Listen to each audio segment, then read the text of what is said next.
Clean the house now. No rest for the help. That's what Jack shouted, throwing beer on me. Caught off guard by the sudden action, I froze. I was drenched and the strong scent of beer filled my nostrils. Jack continued to hurl abusive words at me. What should I do? What does Jack want from me? Overwhelmed, I was at a loss for words when suddenly, from the computer, I heard a familiar voice. Upon hearing it, Jack, who was red with anger just moments ago, stiffened and collapsed on the spot. My name is Susan Miller. I'm 33 years old. I worked as a secretary in a company in Kansas, putting in my best every day. Every day was filled with crunching numbers and going through heaps of documents. I often thought I should be using the computer more, but being among the younger employees, I didn't have much say. Always trying to please my superiors and being forced into after-work drinks I had no interest in attending. My spirit was utterly worn out. This number here is wrong again. I'm sorry. Please be careful. You've been making a lot of mistakes lately. Yes. Perhaps due to the exhaustion, my mistakes became more frequent, and my already dwindling confidence in my work diminished further. Maybe I'd be better off quitting. That's what I was thinking, when a man started coming to our company for sales. This man, who later became my husband, was named Jack Miller. Just at a glance, it was clear that Jack was a kind man. Even to someone like me, who just served tea, Jack was always kind. I found myself gradually drawn to him. However, I couldn't express my feelings to Jack. After all, I was the one who had feelings for him, and I assumed he probably didn't feel the same way about me. That's what I believed. But a few months after Jack began visiting the company, he made a move. We started going out for drinks after work, and our relationship blossomed from there. After dating for 2 years, we tied the knot. I quit my job upon getting married, and Jack and I began our new life in a home we both loved. We had visited several real estate agents to find a home we both agreed upon. Having left my job, I thought I'd lead a happy life with Jack from now on. The mere thought of it filled my heart with joy. However, the life I imagined was not to be. About a month after our wedding, I noticed a change in Jack. Welcome home, Jack. You're home early today. Yeah, kinda.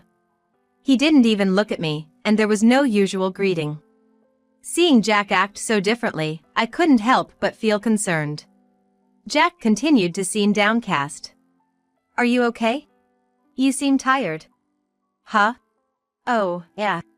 He seemed not just tired, but perhaps irritated. Something was definitely off about him. Maybe he's just had a long day, I thought, and tried not to dwell on it too much. However, the next day, and the day after that, Jack's demeanor remained unchanged. Gradually, it wasn't just his attitude or greetings. He stopped taking the lunch I prepared for him, and he stopped informing me when he would be coming home late. I could tell he was starting to treat me with indifference. Did I do something to upset Jack? Time flew by as these thoughts occupied my mind. I was consumed with insecurity about my actions and concern for Jack. The situation took a turn a few months after Jack's change in behavior began. Suddenly, he started lashing out at me with harsh words. One evening at dinner, Jack spoke up without touching his food. Hey, Susan. You realize it? Realize what? How could I know what he meant when he didn't specify? I urged Jack to explain further. Nonchalantly, he said, that your cooking sucks. What? It's bad? Yeah. You didn't even realize? Think about how I feel, having to eat this terrible food every day. I've cooked for him many times since we were dating, and he never once complained. He always ate with enthusiasm and often told me how delicious it was. Seeing him enjoy my cooking so much, it never crossed my mind that he would find it distasteful. But you always said it was good. Did I? Don't remember that. Seeing my worried expression, Jack burst out laughing.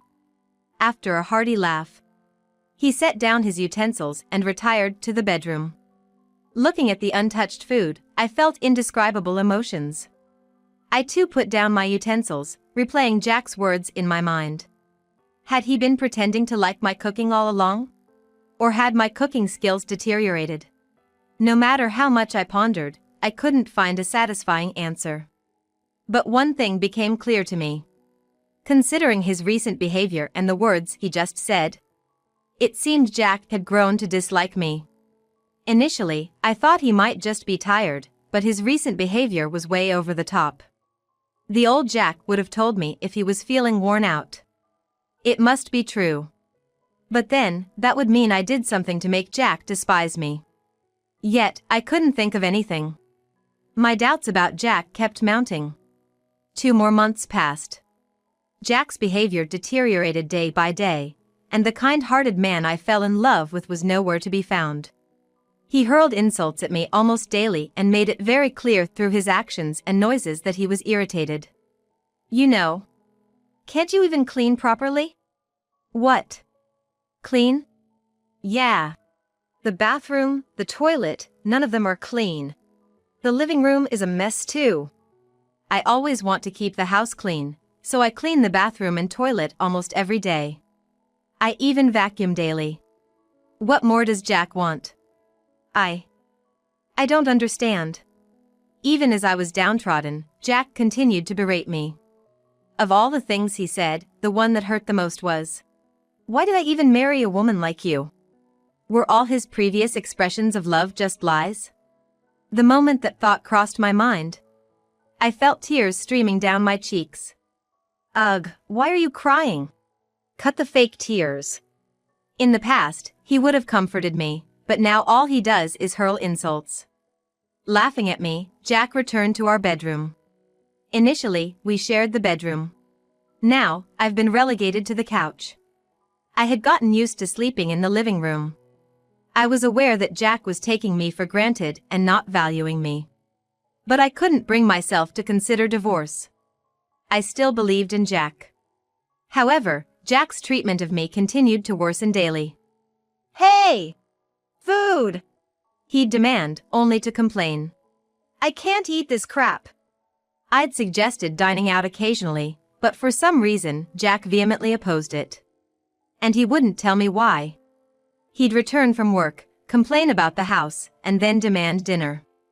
Ever since his attitude started to change, I'd often found myself pondering what I did wrong. Observing Jack's recent behavior, I concluded he was simply venting his stress on me.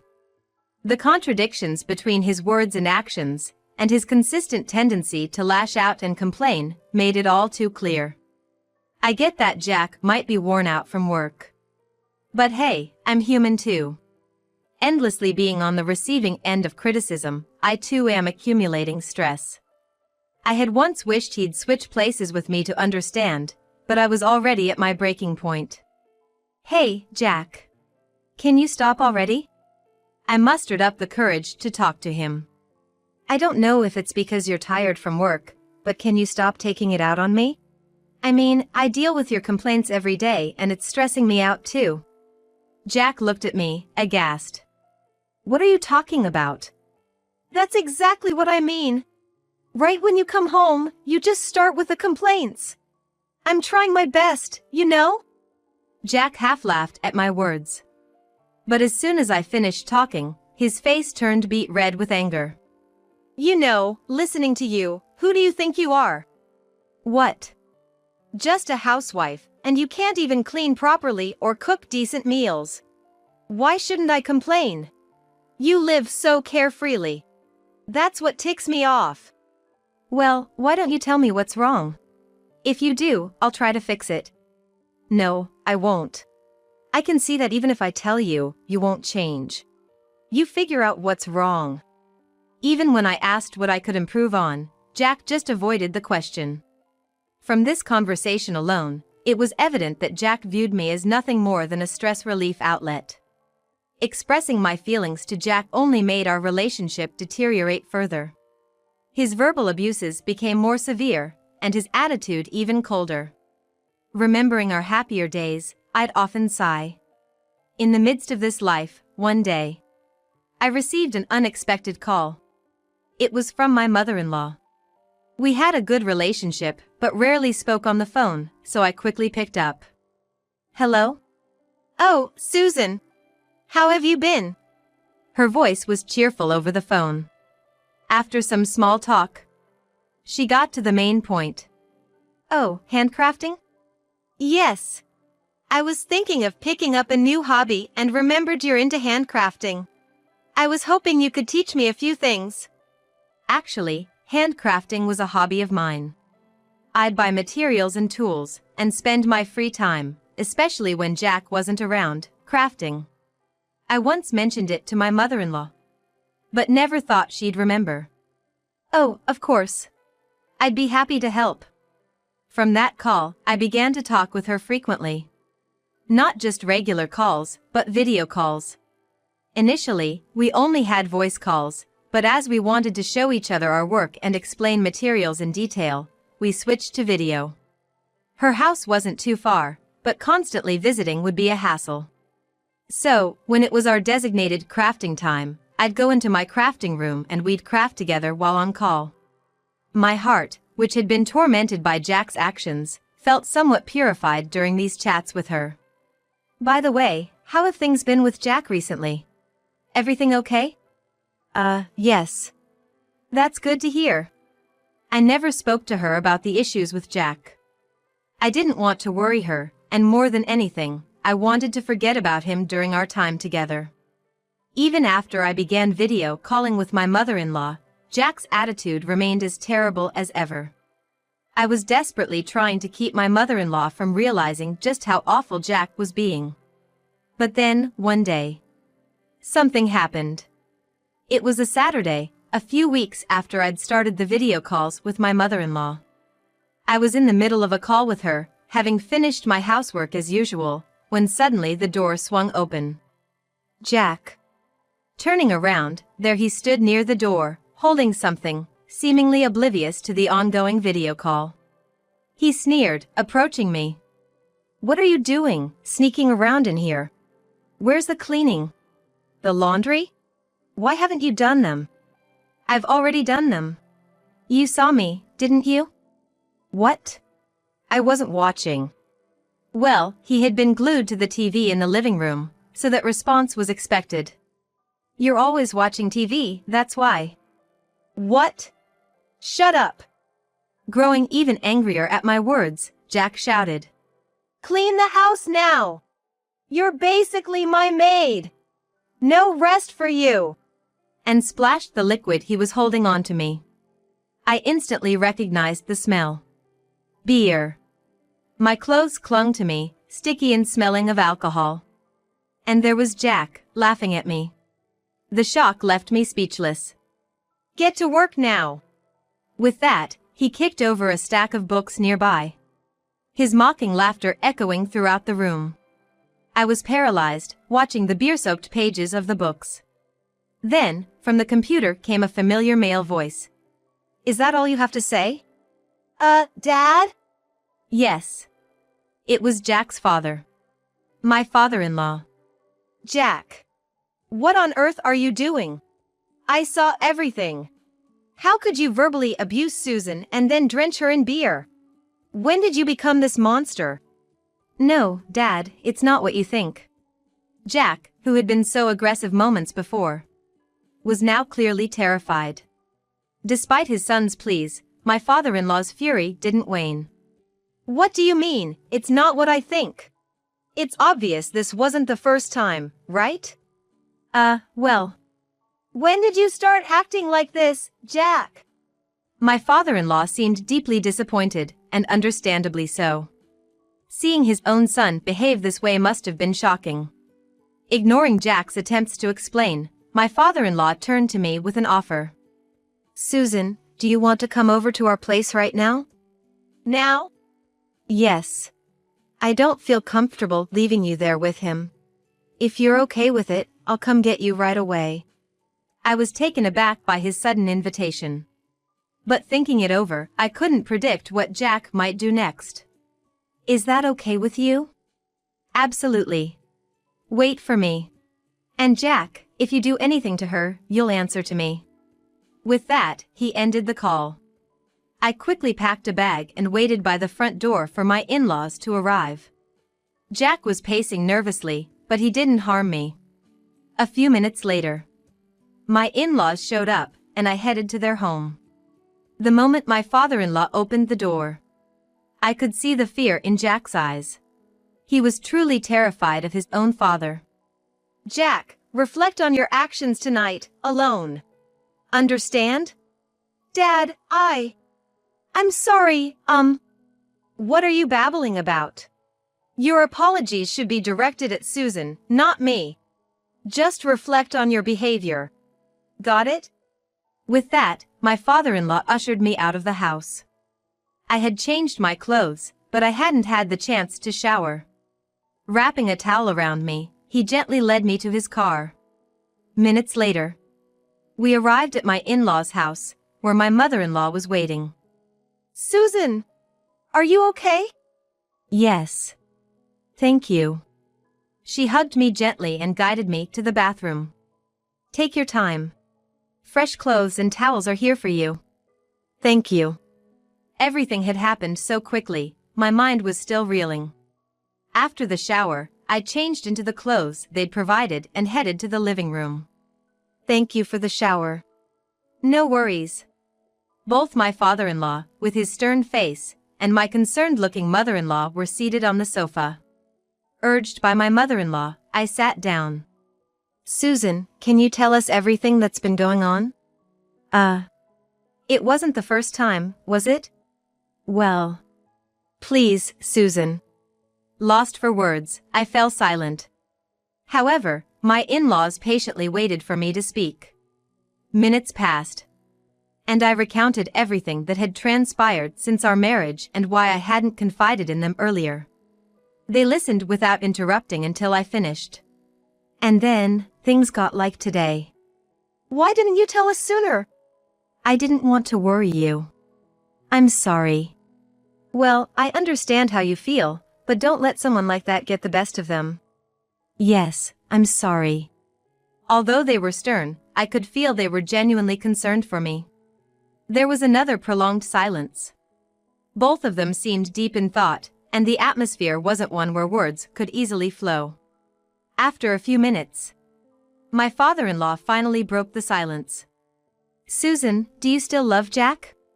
To be honest, I think Jack will just repeat his behavior. Maybe you should consider a divorce. Beside him, my mother-in-law nodded in agreement. Divorcing Jack. I never imagined his parents would suggest it. True, it might be easier to divorce. But wouldn't he change after all this? My emotions were tangled because I had fallen for him, and even in this situation, I felt conflicted.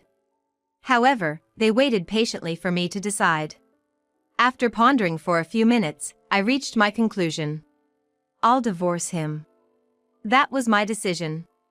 Even though a small part of me still wanted to believe in Jack, when I really thought about it, he never listened to anything I said. If I went back without divorcing him, he'd probably continue treating me horribly. That's what I felt. My decision seemed to bring relief to both of them. After some discussion, we decided to propose the divorce the next day. Finally, I would be free from Jack. Even though I had hoped for his change until the very end, when the decision of divorce was settled, I felt at ease. The next day, I went to the house, accompanied by my in-laws. When we rang the doorbell, we heard footsteps immediately, and Jack opened the door. Susan. And Mom and Dad. Seeing his parents, Jack visibly looked disappointed. It should have been obvious that I wouldn't return alone so soon after what had happened. We entered the house and sat on the sofa. My in-laws also took seats beside me. Jack, still not apologizing, seemed restless. Watching him, I spoke up. Jack, I want a divorce. What? Divorce? I've thought it over. I don't have the confidence to continue with you. Over time, you'll forget what happened and repeat the same mistakes, won't you? That's not. You sure about that? You haven't even properly apologized. That itself shows you haven't truly reflected. I'm sorry. Jack, startled by my words, quickly apologized, but it was too late. I was no longer willing to forgive him. It's too late now. For everything.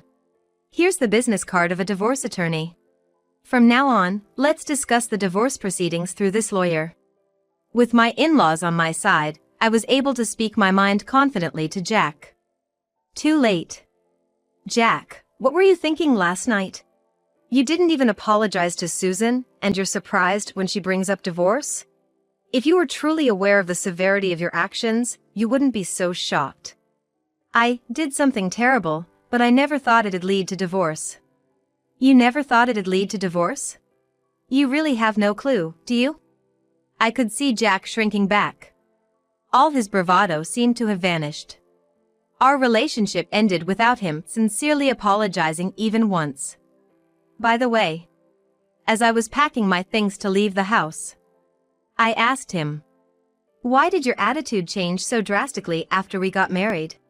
When we were dating, there was none of this." At my question, Jack hesitantly opened his mouth. "I didn't want to be taken for granted, that's all." What? Taken for granted? Did I ever treat you that way when we were dating? No, you didn't. Please keep your wild imaginations in check. It's truly unbelievable. Yes. I understand. I told Jack that and left the house with my in-laws. I would never return here again. I did have an attachment to the house itself, so I felt a bit lonely. I had been staying at my in-laws' house. Being a full-time homemaker with no money, my in-laws had offered me a place to stay. Of course, I was nervous at first. However, over time, I became accustomed to the atmosphere of the in-laws' house, and even found leisure to enjoy handcrafting with my mother-in-law. During that time, Jack, who hadn't completely given up, tried to contact me. However, with my father-in-law intervening through my smartphone, telling him, "We're cutting ties with you," all communication ceased. Jack probably never imagined I'd be living with his parents. Seeing how he tried to sneakily contact me even after the divorce, I realized he still looked down on me. It was the right decision to divorce such a man. I can't thank my in-laws enough for urging the divorce. Now, a year after the divorce, I've started living alone and working part-time, leading a fulfilling life. I felt it wasn't right to depend on my in-laws forever. Though I moved out, I still maintain a relationship with them and continue to rely on them in various ways. Though we aren't bound by blood, my in-laws treated me like real family. Now, my goal is to repay their kindness. I wonder what I could do to make them happy. Today, and every day, I live my life without forgetting the gratitude I owe to my in-laws.